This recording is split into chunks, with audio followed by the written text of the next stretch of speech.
Share market in Kannada ಚಾನಲ್ಗೆ ತಮಗೆಲ್ಲರಿಗೂ ಸ್ವಾಗತ. ಇವತ್ತು ಬಂದು 13 ಮೇ 2024 ನಮ್ಮ ಶೇರ್ ಮಾರ್ಕೆಟ್ನಲ್ಲಿ ಏನಾಯಿತು, ನಿಫ್ಟಿ 50ನಲ್ಲಿ ಏನಾಯಿತು, BSE ಸೆನ್ಸೆಕ್ಸ್ನಲ್ಲಿ ಏನಾಯಿತು ಅಂತ ನೋಡ್ಕೊಂಬರೋಣ ಬನ್ನಿ.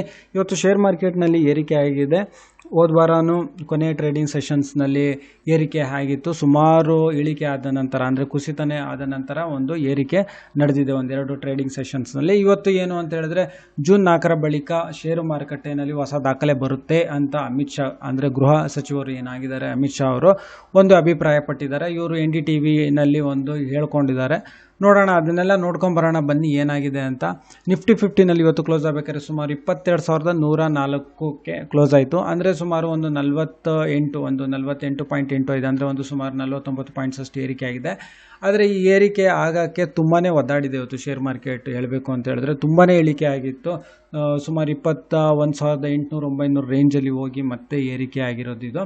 ಆನಂತರ BSE ಸೆನ್ಸೆಕ್ಸ್ ನೋಡೋದಾದರೆ ಇವತ್ತು ಸುಮಾರು 111.66 ಪಾಯಿಂಟ್ ಅಷ್ಟು ಇವತ್ತು ಏರಿಕೆ ಆಗಿದೆ. ಇದು ಕ್ಲೋಸ್ ಆಗಬೇಕಾದ್ರೆ ಸುಮಾರು 72,776 ಪಾಯಿಂಟ್ಸ್ಗೆ ಇವತ್ತು ಕ್ಲೋಸ್ ಆಗಿದೆ. ಹಾಗೆ ಟ್ರೆಂಡಿಂಗ್ ಶೇರ್ಸ್ಗಳು ಅಂದರೆ HDFC ಬ್ಯಾಂಕ್, ಇದರಲ್ಲಿ ಸುಮಾರು ಇವತ್ತು 17 ರೂಪಾಯಿ 35 ಪೈಸೆ ಪ್ರತಿಯೊಂದು ಶೇರಲ್ಲಿ ಏರಿಕೆ ಆಗಿದೆ. ಹಾಗೆ ಸ್ಟೇಟ್ ಬ್ಯಾಂಕ್ ಆಫ್ ಇಂಡಿಯಾ ಇವತ್ತು ಸುಮಾರು 1% ಅಷ್ಟು ಇಳಿಕೆ ಆಗಿದೆ. ಹಾಗೆ ಟ್ರೆಂಡಿಂಗ್ ಶೇರು ಅಂತ ಹೇಳಿದ್ರೆ ಇಂಡಿಜಿನಿ ಲಿಮಿಟೆಡ್, ಇದರಲ್ಲಿ ಸುಮಾರು ಇವತ್ತು 26% ಅಷ್ಟು ಏರಿಕೆ ಆಗಿದೆ. ಅಂದರೆ 118 ರೂಪಾಯಿ 90 ಪೈಸೆ ಇವತ್ತು ಒಂದೇ ದಿವಸದಲ್ಲಿ ಇವತ್ತು ಏರಿಕೆ ಆಗಿದೆ ಅಂತ ಹೇಳ್ಬೋದು. ಹಾಗೆ ಟಾಟಾ ಮೋಟರ್ಸ್ ನೋಡೋದಾದರೆ ಒಂದು Q4 ರಿಸಲ್ಟ್ಸ್ ಆದಮೇಲೆ ಒಂದು ಒಳ್ಳೆ ರಿಸಲ್ಟ್ಸ್ ಕೊಟ್ಟರು. ಇವತ್ತು ಸುಮಾರು ಒಂದು 8% ಅಷ್ಟು ಇದರಲ್ಲಿ ಇಳಿಕೆ ಆಗಿದೆ. ಅಂದರೆ ಇದು ಸುಮಾರು 86 ರೂಪಾಯಿ 90 ಪೈಸೆ ಅಷ್ಟು ಪ್ರತಿಯೊಂದು ಶೇರಲ್ಲಿ ಇಳಿಕೆ ಆಗಿದೆ. ಅಂದರೆ Q4 ರಿಸಲ್ಟ್ಸ್ ಆದಮೇಲೆ ಒಂದು ಪ್ರಾಫಿಟ್ ಬುಕ್ಕಿಂಗು ಇದರಲ್ಲಿ ನಡೆದಿರ್ಬೋದು, ಅದಕ್ಕೋಸ್ಕರ ಇದು ಒಂದು ಇಳಿಕೆ ಆಗಿದೆ. ಹಾಗೆ ವೊಡಾಫೋನ್ ಐಡಿಯಾ, ಇದರಲ್ಲೂ ಅಷ್ಟೇ ಸುಮಾರು ಒಂದು 10 ಪೈಸೆ ಅಷ್ಟು ಇಳಿಕೆ ಆಗಿದೆ. ಇದೊಂದು ಟ್ರೆಂಡಿಂಗ್ ಶೇರು. ಹಾಗೆ ಟಾಟಾ ಪವರ್ ಇವತ್ತು ಇಳಿಕೆ ಆಗಿದೆ, 3 ರೂಪಾಯಿ 10 ಪೈಸೆ ಅಷ್ಟು ಪ್ರತಿಯೊಂದು ಶೇರಲ್ಲಿ ಇಳಿಕೆ ಆಗಿದೆ. ಹಾಗೆ ನಿಫ್ಟಿ 50ನಲ್ಲಿ ಯಾವೆಲ್ಲ ಶೇರ್ಸ್ಗಳಲ್ಲಿ ಅತಿ ಹೆಚ್ಚು ಏರಿಕೆ, ಟಾಪ್ ಗೇನರ್ಸ್ ಅಂದರೆ ಸಿಪ್ಲಾ, ಇದರಲ್ಲಿ ಒಂದು 75 ರೂಪಾಯಿ 10 ಪೈಸೆ ಅಷ್ಟು ಏರಿಕೆ ಆಗಿದೆ. ಏಷ್ಯನ್ ಪೇಂಟ್ ಸುಮಾರು ಪ್ರತಿಯೊಂದು ಶೇರಲ್ಲಿ 108 ರೂಪಾಯಿ ಅಷ್ಟು ಏರಿಕೆ ಆಗಿದೆ. ಹಾಗೆ ಅಡಾನಿ ಪೋರ್ಟ್ಸಲ್ಲಿ ಸುಮಾರು 39 ರೂಪಾಯಿ 65 ಪೈಸೆ ಅಷ್ಟು ಏರಿಕೆ ಆಗಿದೆ. ಡಿವಿಸ್ ಲ್ಯಾಬೊರೇಟರೀಸಲ್ಲಿ ಸುಮಾರು 118 ರೂಪಾಯಿ ಪ್ರತಿಯೊಂದು ಶೇರಲ್ಲಿ ಏರಿಕೆ ಆಗಿದೆ. ಅಡಾನಿ ಎಂಟರ್ಪ್ರೈಸಸ್ನಲ್ಲಿ ಸುಮಾರು 82 ರೂಪಾಯಿ 35 ಪೈಸೆ ಅಷ್ಟು ಏರಿಕೆ ಆಗಿದೆ. ಹಾಗೆ HDFC ಲೈಫ್ನಲ್ಲಿ ಸುಮಾರು 11 ರೂಪಾಯಿ 10 ಪೈಸೆ ಅಷ್ಟು, TCSನಲ್ಲಿ ಸುಮಾರು ಹತ್ತಿರ ಒಂದು 54 ರೂಪಾಯಿ ಅಷ್ಟು ಏರಿಕೆ ಆಗಿದೆ. Britannia Industries, Hindalco Industries, Sun Pharma, HDFC bank, Axis bank, Tata steel, ICICI ಬ್ಯಾಂಕ್ನಲ್ಲಿ ಏರಿಕೆ ಆಗಿದೆ. ಹಾಗೆ IPOಗಳು ಅಂತ ಹೇಳಿದ್ರೆ 10ನೇ ತಾರೀಕಿಂದ ಓಪನ್ ಆಗಿ 14ನೇ ತಾರೀಕಿದು ಕ್ಲೋಸ್ ಆಗಿದೆ. ಪ್ರೀಮಿಯರ್ ರೋಡ್ ಲೈನ್ಸ್ ಲಿಮಿಟೆಡ್ 63 ರೂಪಾಯಿಂದ 67 ರೂಪಾಯಿ ಇದೆ. ಹಾಗೆ ABS ಮೆರೈನ್ ಸರ್ವಿಸಸ್, ಇದರಲ್ಲಿಯೂ ಅಷ್ಟೇ ಸುಮಾರು 15ನೇ ತಾರೀಕು 10ರಿಂದ 15ನೇ ತಾರೀಕಷ್ಟು ಇದು ಕ್ಲೋಸ್ ಆಗುತ್ತೆ, 15ನೇ ತಾರೀಕಿಗೆ.